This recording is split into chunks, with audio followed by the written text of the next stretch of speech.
미국 장기 채권의 가격이 10월 달에 유독 좀 많이 박살이 나고 있습니다. 그리고 그 영향인지 커버드콜 상품들의 콜옵션 매도 프리미엄 가격도 소폭 감소한 부분이 확인이 되고 있습니다. 먼저 타이거 미국 30년 국채 커버드콜 액티브 상품을 먼저 살펴보면 3월분 분배금은 이때만 해도 장기 채권에 대한 수요가 높을수록 콜옵션 매도 프리미엄도 높아지는 구조가 이어지다 보니까 112원에서 이제 꾸준하게 100원 정도가 균등하게 9월분까지가 지급되고 있던 금액이 10월분 분배금은 94원으로 결정이 되었습니다. 11월 4일에 지급 예정이며 현재까지는 그래도 약 13% 내외의 분배금이 예상되고는 있습니다. 다음으로 코덱스 미국 30년 국채 타겟 커버드콜 상품 역시 좀 유사한 형태를 보이고 있는데 5월분 분배금은 104원, 6월분은 100원에서부터 해서 거의 균등한 이제 콜옵션 매도 프리미엄 분배금이 지급되던 것을 확인할 수가 있었으나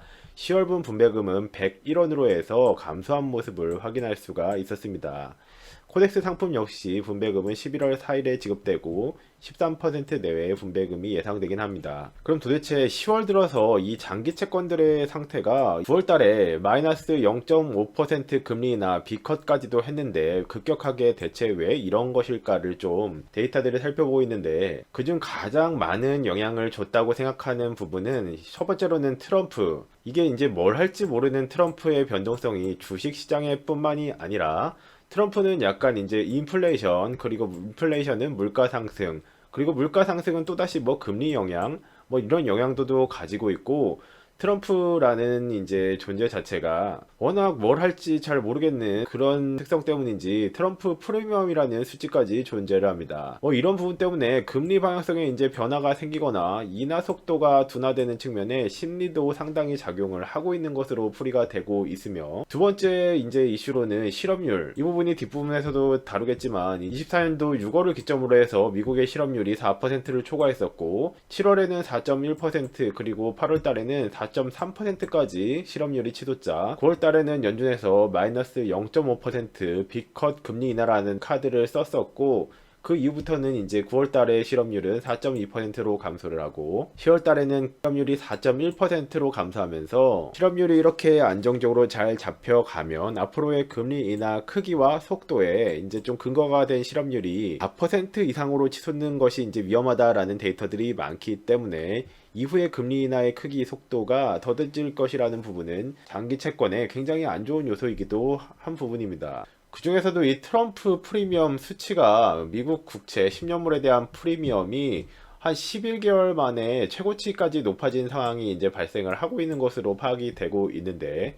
이게 차라리 이제 며칠 안 남았으니까 차라리 빨리 당선이 되던 말던 이 11월 5일이 지나 버려야 이 변동성이 좀 줄어들 수도 있지 않을까, 그런 기대가 되는 부분으로 풀이가 되며, 그 실업률 데이터 또한 현재는 뭐 10월까지 공개되어 있는데 이제 며칠 지나면 또다시 고용지표나 실업률 관련 데이터들이 발표가 될 것으로 예상되기 때문에 이후에 이 실업률 데이터가 어떻게 변화할지도 굉장히 큰 관전 포인트라고 생각을 하고 있습니다. 이 실업률이 이제 10월 데이터 이후에 만약 11월 달에도 잘 잡힌다면 금리를 급격히 내려야 할 이유가 줄어든 것이 아니냐, 이런 시장 평가들이 나올 것이기 때문인데, 저는 그런데 약간 의문점을 품고 있는 부분은 미국의 경기와 고용, 실업률은 정말로 좋은 것인가? 뭐 미국이라는 선진국이 모든 데이터들을 조작하지는 않겠지만 대선 직전에 경제 부양 정책을 펼치는 경우들은 뭐 꼭 미국뿐만이 아니라 좀 반복되는 레파토리였기도 하기 때문에 연련의 마법이 아닌가라는 추측들도 많이 있습니다. 물론 시장을 예측하려는 것은 어리석고 거의 불가능한 일이기는 하지만 그래도 현재는 상당한 경계심을 갖게 하는 근거들이 다양히 시장 속에는 있다고 생각을 하고 있습니다. 그 중에서도 여전히 이 현상이 언제까지 지속될지는 솔직히 아무도 알 수가 없겠지만 버핏 지수라는 부분이 이 공식에 의하면 155%를 돌파했을 때는 상당히 과대평가됨, 이제 이 퍼센테이지 별로 약 4단계 정도 시장을 평가하는 기준이 있는데, 뭐 상당히 과대평가됨, 적정 수치 또는 뭐 저평가 구간, 이런 것들이 뭐 이제 155%부터 해서 이렇게 수치별로 좀 존재를 하는 편인데, 현재 수치는 뭐 거의 이 그래프를 보더라도 역사상 거의 뭐 역대급 수치로 해서 200% 내외 상태를 기록하고 있는 중입니다. 그리고 뭐 두 번째로는 한동안 굉장히 많이 나왔던 데이터들인데 장단기 금리차 역전 현상 또한 이게 이제 10년물 국채 금리와 2년물 국채 금리의 장단기 금리차가 역전이 된 케이스들이 2000년 이후에도 이제 뭐 한 두세 차례 정도 발생을 했었는데, 장단기 금리차 역전 현상이란 이제 10년물 국채 금리와 2년물 국채 금리의 금리가 역전이 되는 현상을 뜻하며, 이렇게 2000년도 이후에 장단기 금리차 역전 현상이 발생한 이후에는 회색 음영 표시가 경기 침체 부분으로 이제 2000년 이후에는 100% 확률로 경기 침체가 찾아왔다라는 부분을 확인할 수가 있었습니다. 그리고 이제 이번에는 유독 이제 2000년도 이후에 발생했던 장단기 금리차 역전의 폭과 기간이 유독 긴 상태를 확인할 수가 있는데, 이제 이 이후에 어떤 일이 일어날 것인가, 이런 부분을 경계하고 있는 것이죠.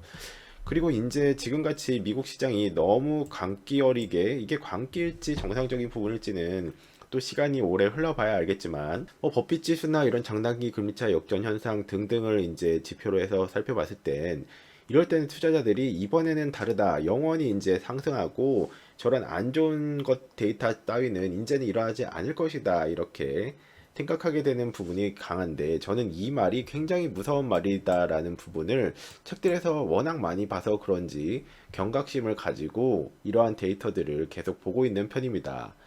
개인적으로는 이제 이런 시장에서 현명한 생존 공식은 이러한 게임에서 어떻게 될지 모르고, 워낙 또 위험도도 큰 시장이다 보니까 이 게임에서 수십 년 이상을 생존하고 대가칭호를 얻은 자들의 플레이를 좀 유심히 관찰하고 따라하는 편이 현명하지 않나라고 생각을 하고 있습니다. 구독과 좋아요, 알림 설정을 해주시면 대표적인 고배당주들 및 비과세 운영 팁 정보를 가장 빠르게 만나보실 수 있습니다. 시청해주셔서 감사합니다.